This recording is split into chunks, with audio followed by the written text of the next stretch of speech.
Do we have a deal? You know, I know this steak doesn't exist. I know that when I put it in my mouth, the Matrix is telling my brain that it is juicy and delicious. You know what I realize? Ignorance is bliss. You take the blue pill, the story ends. You wake up in your bed and believe whatever you want to believe. Hi, this is Johnny Fever, and you are watching Johnny Fever TV. Please like, subscribe, hit notifications, and follow at your boy on social media. This is the Blue Pill, where ignorance is bliss. Before I get started, I would, as usual, like to give a special thanks and shout out to my fake studio audience who always laughs at my fake news jokes. This is Sports Fever. Unless you've been living under a rock, you'll know that all-world tight end Travis Kelce of the Kansas City Chiefs is dating pop superstar Taylor Swift, or as Johnny Fever likes to call them, Tavis. Now, this has absolutely rocked the sports world, the entertainment world, pretty much every world in the entire universe, and has blown up on social media. With that being said about Tavis, I have to admit, Johnny Fever is just not that impressed. Could it be it's because Johnny Fever is in his late 40s and that Johnny Fever doesn't really listen to Taylor Swift or pop music for that matter? Well, yeah, that's probably it. If Travis Kelce wanted to impress Johnny Fever, dating Taylor Swift just ain't gonna cut it. You want to impress Johnny Fever? Date Jay-Z. That would be impressive. Now, maybe Johnny Fever isn't the target audience though. Here's a quick story.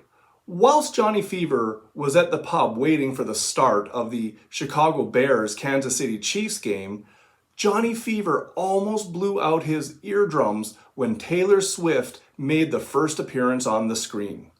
What, pray tell, caused Johnny Fever to almost burst his eardrums? Well, it was the 120 decibel shrill shriek of joy from all of the cackling crones at the pub who showed up to watch Taylor Swift.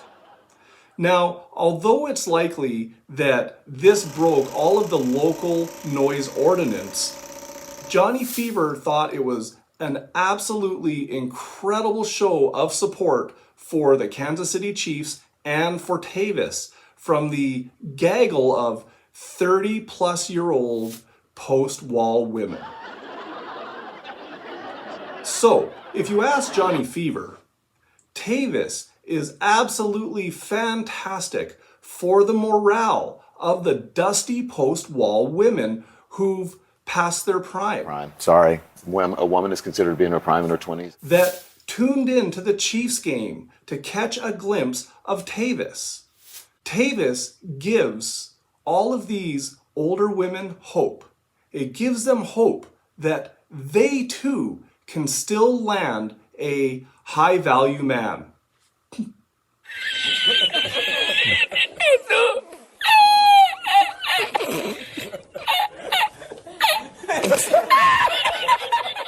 Now, for Kelce, dating an older woman isn't without its risks, as we've all seen what happens to female pop stars as they age.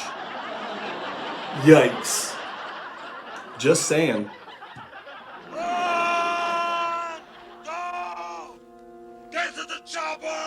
In other Kelce news, Kansas City Chiefs defensive end Chris Jones appeared on the New Heights podcast with Jason and Travis Kelce.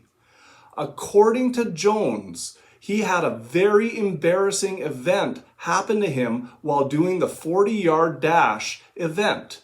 According to Jones, during his 40-yard dash, his Dilsnick was exposed when it slipped out of his shorts. Football's a game of inches.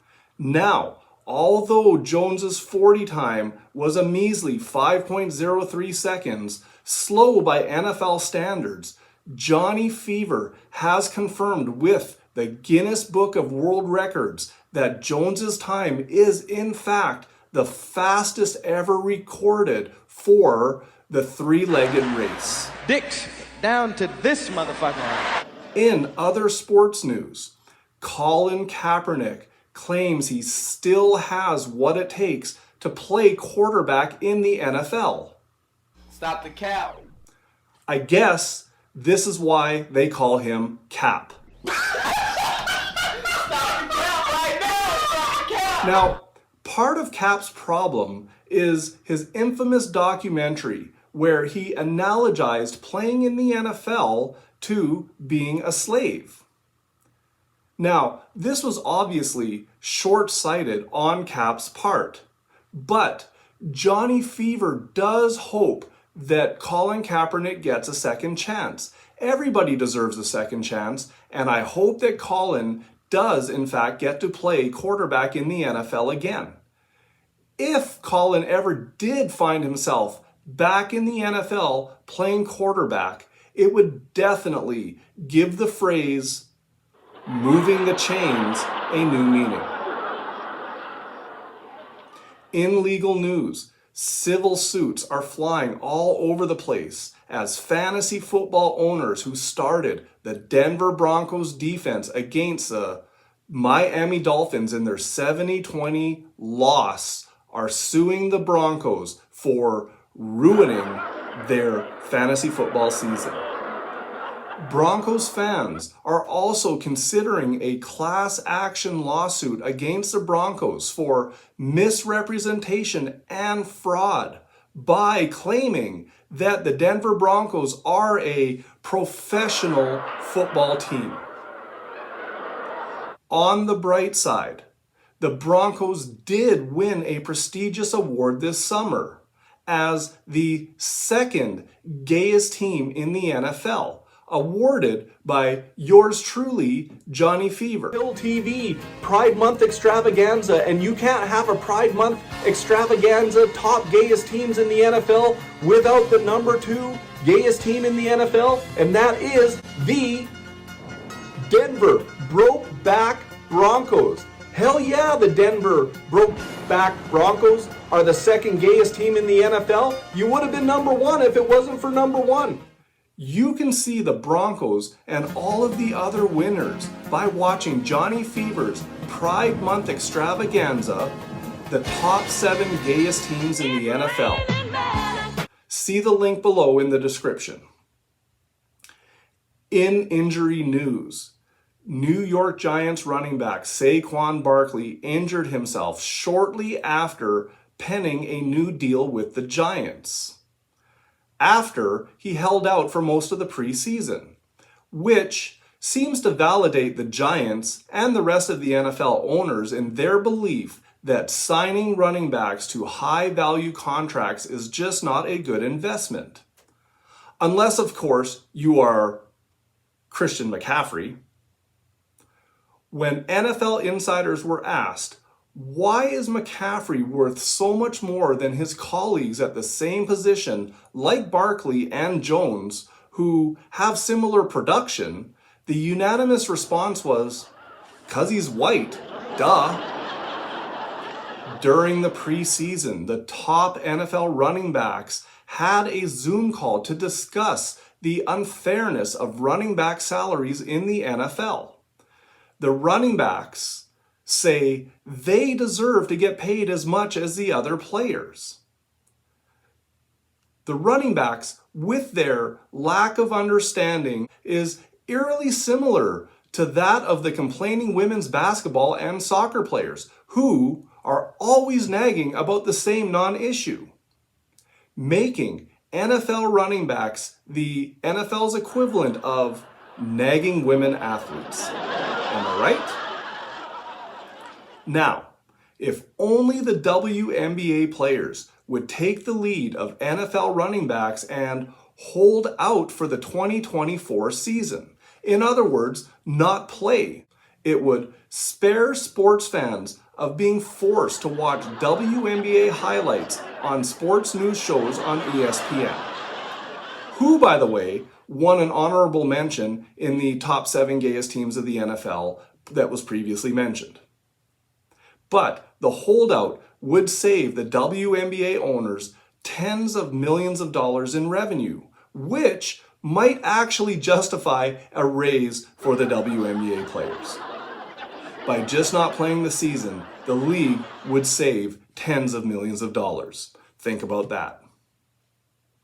On a side note, ESPN is breaking glass ceilings by having the very first all-women's sports news show. Johnny Fever thinks this is fantastic, as we are now privy to important news segments such as, what are the worst sports uniforms of all time? In upcoming episodes, other news segments will be, would you date a quarterback under 6'3"? Or would you date a broke-ass running back?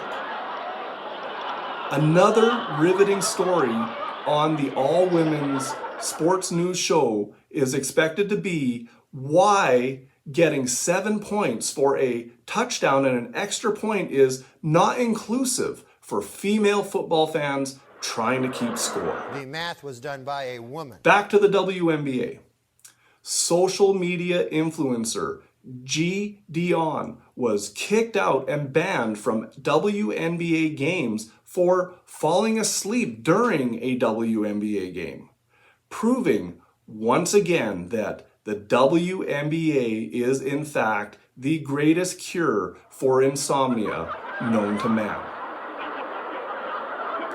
This revelation has infuriated Mike Lindell, the creator of My Pillow, as it has exposed his secret ingredients / materials used to construct his pillows.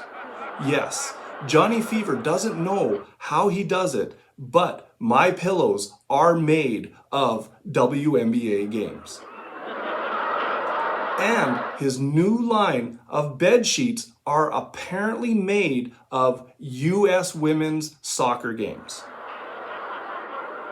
And finally, the GOP held another snooze fest of a primary debate, without Trump, I might mention.